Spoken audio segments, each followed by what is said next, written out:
CSC Silka Diary and with lots of energy. Let me start with this very short video on section number 27. एक student ने comment डाला था, ma'am Indian contract section 27 का short video चाहिए, please समझा दो।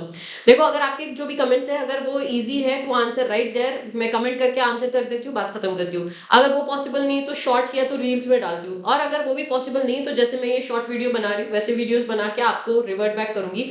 आपका जब तक एग्जाम खत्म नहीं होता 20 तारीख तक 4 बजे तक मैं आप लोगों के सारे डाउट सॉल्व करूंगी। आप टेंशन मत लेना, जो भी आपको लिखते जाओ, मैं हूं वहां पे आपको रिवर्ट बैक करने के लिए, ठीक है। दूसरी बात, ये वाला जो वीडियो है इसको बहुत एक्सट्रीम कंसंट्रेशन के साथ देखना। क्यों? क्योंकि पहली बात तो ये आने के पूरे पूरे चांसेस हैं, सेक्शन 27 इस अटेम्प्ट में आने के पूरे चांस है। दूसरी बात, मैं इसी जो भी वीडियो में बना रही हूँ उसी में मैं एक तो आपको एक्सप्लेन भी करूंगी और यहीं पे हम लोग याद भी कर लेंगे along with the section numbers, ठीक है।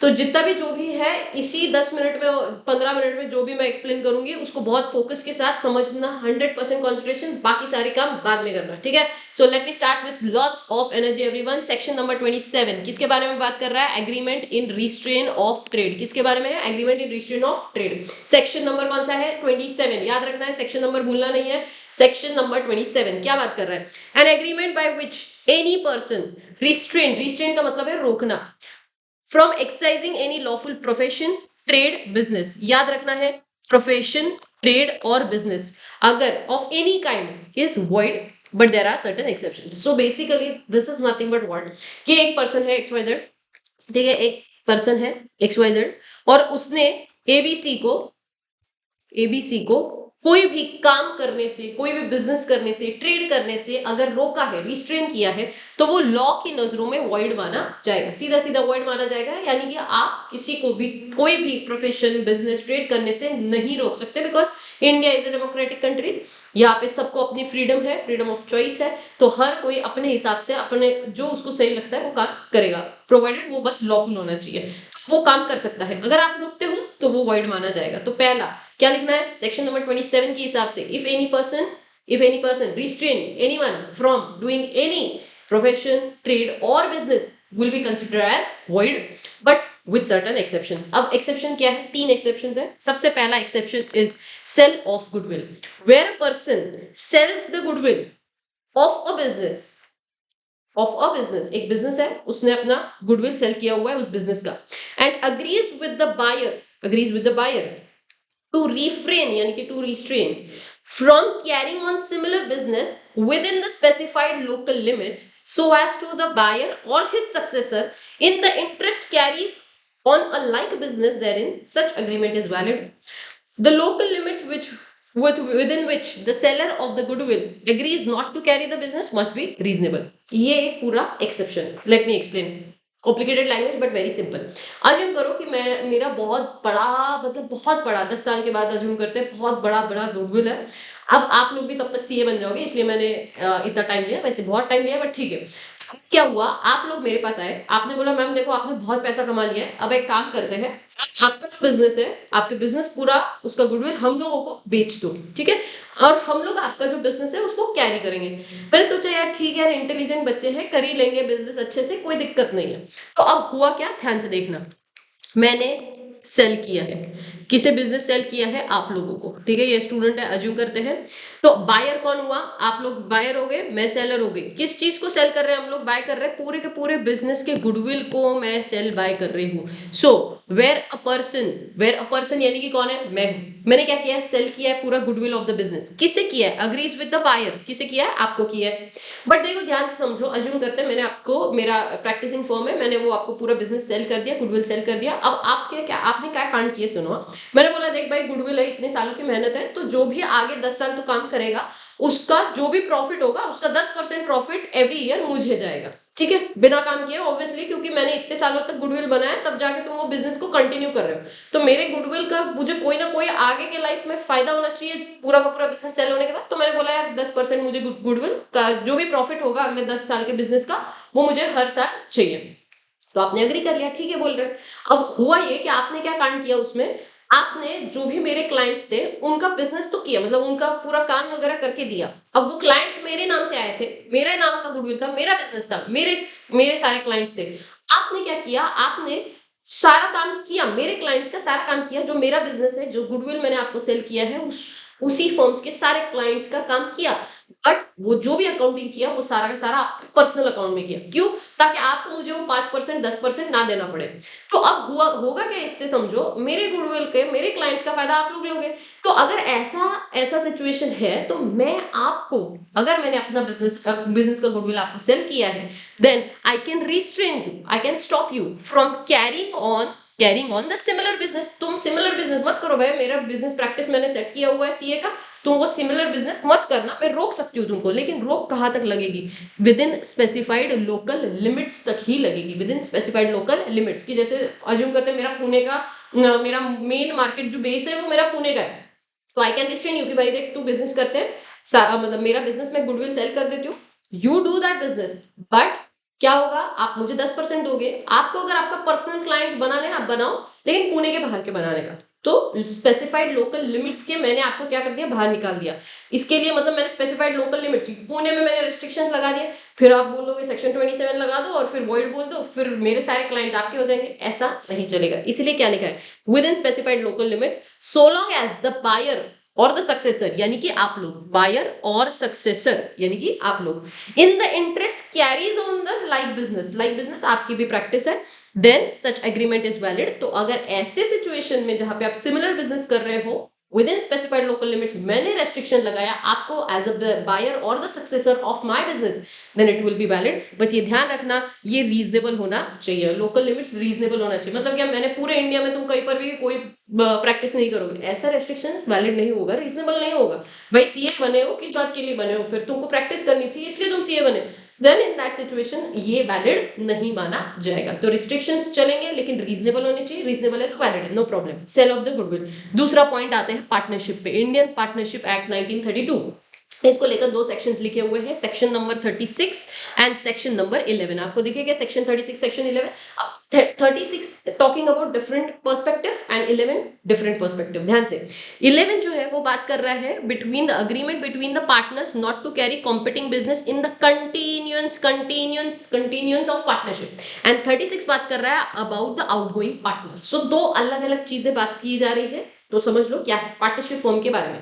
Section 36 of Indian partnership act के हिसाब से, जो कि सेक्शन 27 के साथ क्लब करके क्वेश्चन आएगा, सो ध्यान से, 36 के हिसाब से ऑफ पार्टनरशिप एक्ट ये बोला गया है कि अगर कोई बाहर जाने वाला आउटगोइंग पार्टनर है, और जब आउटगोइंग पार्टनर बाहर जाता है, if an outgoing partners makes an agreement with the continuing partners, जो बाहर जाने वाले पार्टनर्स है, 5 पार्टनर्स थे अज्यूम करो, उसमें से एक पार्टनर बाहर जा रहा है, बचे हुए 4 अभी भी कंटिन्यू कर रहे हैं, तो जो आउटगोइंग पार्टनर है, जो 5th पार्टनर है, उसने अगर कोई एग्रीमेंट किया है with the continuing partner, remaining 4 partners के साथ, that he will not carry any similar business, की भाई मैं सिमिलर बिजनेस नहीं करूंगा, दैट ऑफ द फर्म मतलब क्या, ये जो पार्टनरशिप फर्म जो थी उनकी, उससे जो सिमिलर बिजनेस है वो भाई वो काम नहीं करेगा with in the specified period, with in the specified period and local limits. यहाँ पे सिर्फ लोकल लिमिट्स की बात हो रही थी, ज्योग्राफिकल रेस्ट्रिक्शन से, यहाँ पे टाइम रेस्ट्रिक्शंस भी ऐड होंगे। So specified period and specified local limits, such an agreement though in restraint of trade will be considered as valid. बस ये ध्यान रखो कि ये रीजनेबल हो।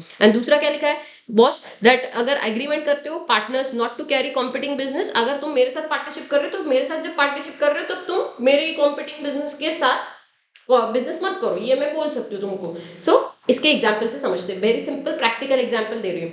अज्यूम करो 2 मिनट के लिए बिग 4, कोई भी एक बिग 4 है, डेलॉइट ले लेते हैं, एग्जाम्पल है कि 4 बिग 4 के पार्टनर्स है, ठीक है, 4 में से एक 5 बिग 4 के पार्टनर्स है, 5 में से एक बाहर जा रहा है, ठीक है। अब वो क्या करेगा, बिकॉज पार्टनर्स होते हैं तो बहुत सालों से वो है, उनका क्लाइंट रिलेशन बहुत अच्छा होता है, वो क्या करेगा, आउटगोइंग पार्टनर बाहर चला जाएगा, अपनी कंसल्टेंसी स्टार्ट कर देगा, और जो भी डेलॉइट के जो भी पार्टनर्स थे, जो भी क्लाइंट्स थे, उनको कम कॉस्ट पे सर्विस प्रोवाइड करना स्टार्ट करेगा। अब क्लाइंट भी क्यों आएंगे, एक तो कम फी, दूसरा उसके साथ बॉन्डिंग बन चुका है, तो फिर किसी और के साथ जो नया पार्टनर रहेगा उसके साथ बॉन्डिंग बनाते बैठो या बात करते बैठो, उसको पूरा बिजनेस पता है, तो फिर क्लाइंट भी रेडी हो जाएगा और इसको भी अपना बिजनेस बैठा बिठाए मिलेगा। इसीलिए क्या बोलते हैं, जब आउटगोइंग पार्टनर होगा, अगर वो सिमिलर बिजनेस कर रहा है that of the firm, then the outgoing partner ने कंटिन्यूइंग पार्टनर्स के साथ अगर कोई एग्रीमेंट किया है, then in that situation restrictions valid माना जाएगा। बट वो रेस्ट्रिक्शंस पे ध्यान दो, स्पेसिफाइड लोकल लिमिट्स या टाइम जैसे फॉर एग्जांपल बोल दिया भाई 5 साल के लिए तू प्रैक्टिस नहीं करेगा, ठीक है, 2 साल के लिए प्रैक्टिस नहीं करेगा, ठीक है। Reasonable again is a question of fact, ये डिफाइन नहीं है कहीं पर भी, ठीक है। या फिर लोकल लिमिट, जैसे पुणे के क्लाइंट ज्यादा थे तो पुणे में नहीं करेगा, बाकी इंडिया में जहां करना है वहां पे करो। तो specified local limit and period of time के लिए रेस्ट्रिक्शंस वैलिड होगा, रीजनेबल होगा तो। एंड 36 किसके बारे में, आउटगोइंग। एंड 11 क्या बात कर रहा है, तो मेरे साथ ये डेलॉइट के 5 पार्टनर्स काम कर रहे हैं, साथ में वो अपना भी पर्सनल कंसल्टेंसी कर रहे हैं। भाई तुम ऑलरेडी इधर पार्टनर हो, उधर भी कर रहे हो, तो तुम्हारा 2 पार्टनरशिप फॉर्म में अज्यूम करते हैं डेलॉइट और ईवाई दोनों में एक बंदा है जो दोनों में पार्टनर है, नहीं चलेगा ना यार। क्यों? क्योंकि तुम दोनों जगह अगर पार्टनरशिप करोगे, let me tell you, LLP जो डेलॉइट है, ईवाई है, ये एलएलपी है, ये पार्टनरशिप नहीं है। लेकिन just for the sake of example मैंने ये बताया, क्योंकि इमीडिएटली दिमाग में घुस जाएगा तुम्हारे, इसलिए, ठीक है। तो अब भाई तुम साथ में कॉम्पिटिंग बिजनेस, मेरा ही बिजनेस, मेरे साथ बिजनेस कर रहे हो और मेरा ही जो सेम बिजनेस है जो मेरे साथ कर रहे हो, वैसे ही कॉम्पिटिंग बिजनेस भी करोगे, तो तुम मेरे सारे क्लाइंट्स, मेरे कॉन्टैक्ट्स, मेरा नेटवर्किंग सब कुछ लेके जाओगे। इसलिए कॉम्पिटिंग मेरे साथ बिजनेस कर रहे हो तो तुम सेम बिजनेस मत करो, सिंपल एज दैट। तो ये रेस्ट्रिक्शंस वैलिड है। And the last and very important is agreement of service. तीसरा है एग्रीमेंट ऑफ सर्विस। ये रियल लाइफ में ये भी होता है दैट, जैसे तुम अंबानी के कोई एम्प्लॉय हो तो भाई तुम अगर अंबानी के एम्प्लॉय हो तो तुम अदानी में जाके काम मत करो, या तुम विप्रो में एम्प्लॉय हो तो इन्फोसिस में साथ में काम मत करो। तो agreement in restraint of service मतलब तुम किसी कंपनी के एम्प्लॉय हो, किसी ऑर्गेनाइजेशन के एम्प्लॉय हो, तो तुम सिमिलर बिजनेस, अभी आईटी फर्म में काम कर रहे हो, वही Infosys and Wipro they are like a competitor, तो तुम दोनों में एम्प्लॉय बन के जाओगे, नहीं चलेगा।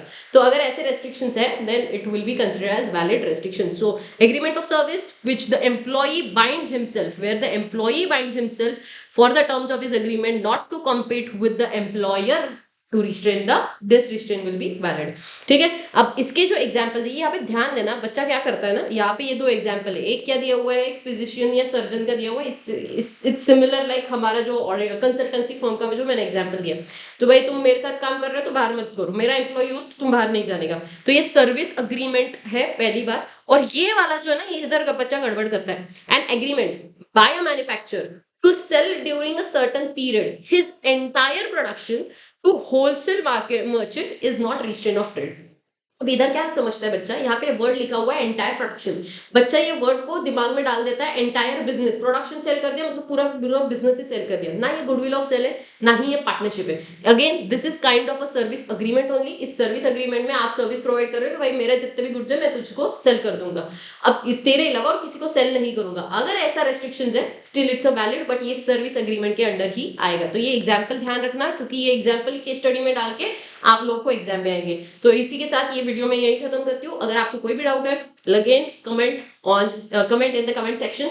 दूसरी बात, प्लीज थोड़ा सा लाइक करो, शेयर करो बच्चों के साथ, क्योंकि ये एग्जाम में आएगा। मैं एक बार लास्ट रिवाइज कर देती हूँ, बाय बोलने वाली थी बट ठीक है चलो एक बार लास्ट रिवाइज कर देते हैं क्विकली, सबका कंसंट्रेशन। सेक्शन 27 क्या बोल रहा है, any agreement in restraint of trade for doing any lawful profession business और trade, lawful profession trade business whatever जो सीक्वेंस लिखना है, प्रोफेशन ट्रेड बिजनेस अगर आप रिस्ट्रेन करते हो वॉइड माना जाएगा। However with exception, 3 exception. पहला, sale of goodwill, if a person, यानी कि if a person sell his goodwill of the business to the buyer and enters into a contract or agreement with the buyer or the successor, then in that situation if the seller restrain or if the seller restrain the buyer then for doing a not doing any business that of his similar business, then in that situation that will be valid। ये आपने words में, आपके words में लिखा, still okay. यहाँ पर बस ध्यान रखना कौन कौन से शब्द आने चाहिए। एक तो स्पेसिफाइड लोकल लिमिट्स में रेस्ट्रिक्शन, बायर सक्सेसर, ये buyer successor in the interest, ये वर्ड्स दिख गए बस बात खत्म हो जाएगी, आपको मार्क्स मिलेंगे। थोड़ी हेरा फेरी चलेगी, कोई प्रॉब्लम नहीं। एंड बस ये रीजनेबल होने चाहिए। नेक्स्ट उसके बाद पार्टनरशिप का section 36, section 11। Section 36 of partnership act talks about what, where an outgoing partner makes an agreement with the continuing partner to not to carry on the similar business that of the firm, then that restriction will be valid if that restriction is for specified local limits and for specified period of time, दो चीजें, and this specified has to be reasonable। then section 11 अगर continuing है then continuance में restrictions आ सकते हैं। the third will be the agreement of service, employee को restrain किया हुआ valid माना जाएगा। I hope so you understood everything। Take care, bye bye, all the best, keep studying, छोड़ना नहीं है, गिव अप नहीं करना है, लास्ट मिनट है, कोई भी बच्चा गिव अप नहीं करेगा। करने या मरने वाला सिचुएशन है, तो कोई डर नहीं होना चाहिए आपके दिमाग में। मतलब ऐसा सिचुएशन है ना, बहुत सारे बच्चे बोल रहे हैं कि मैम डर लग रहा है, डर लग रहा है। कोई डरने वाली बात है नहीं, सारे बच्चे सेम फील कर रहे हैं, तो डरना वरना कुछ नहीं है, बस करना है, बात खत्म हो गई। ये निगेटिव थॉट लाने के लिए आपके पास टाइम होना ही नहीं चाहिए। आपको बस ये फोकस करना है, मुझे ये खत्म करना है, ये खत्म करना है, ये खत्म करना है, बहुत अच्छे से पढ़ाई करो एंड इसी अप्रोच से आगे बढ़ो, तभी जाके आप पास होंगे। अगर निगेटिविटी आया तो बात खत्म हो जाएगी। तो निगेटिव सोचो मत, बस पढ़ते जाओ। Okay, take care, bye bye.